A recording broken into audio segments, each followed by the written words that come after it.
natin ngayon ang pintuan dito sa bahay ng ating nominadong housemate na si Jacob para syempre mas makilala ko siya.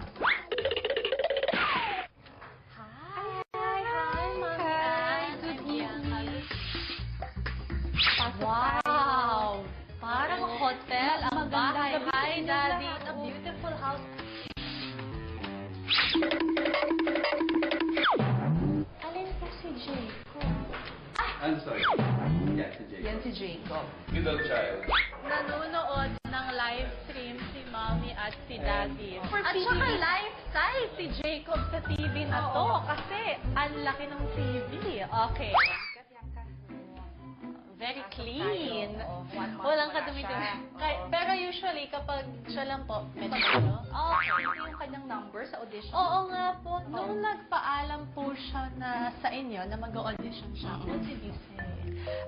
Alam namin kasi gustong-gusto niya. Mahilig siya sa mga rilo-rilo. Mahilig siyang mag-collect-collect niya. Mahilig din siya sa mga pabango. Ano nararamdaman niyo nung naririnig niyo yung rason ng mga housemates niya sa pagbibigay ng points sa kanya? Yung medyo pabigat? May isang housemate nagsabi, maarte daw si Jacob sa damit.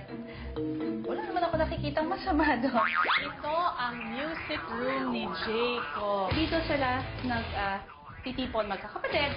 Si Jacob nagda-drums, pero siya talaga yung vocalist ng magkakapatid. Ang outlet ni Jacob talaga ay music. Kaya nga sana nga bigyan siya ng chance sa loob ng bahay ni Kuya na makita yung talent niya sa music. Ano yung isa pa sanang ugali niya or core trait na hindi pa niya napapakita na feeling niyo sana ipakita? Mahilig talaga siya magluto. Dito unang natuto si Jacob magluto. Recipe na putanesca. I love it. Instant Oo. cooking show. Katok cooking show. Kaya ito, paborito din to ni Jacob, tuyo. Nakikita kong kinakain nila madalas sa bahay ni Kuya.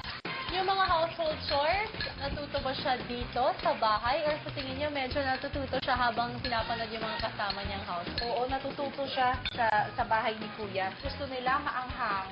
Oh, Okay ba my. sa inyong maanghang? Sila ang bossing. Bago po natin tikman ang produkto ng cooking show, wow, ano na lang po yung message ninyo? Bakit pa kailangan manatili ni Jacob sa bahay ni Kuya? Kasi alam ko hindi pa niya napapakita yung mga talents niya in singing. Sana mapakita rin niya yung talento niya sa pagluto. Singing chef! Pwede Singing nga, chef. no?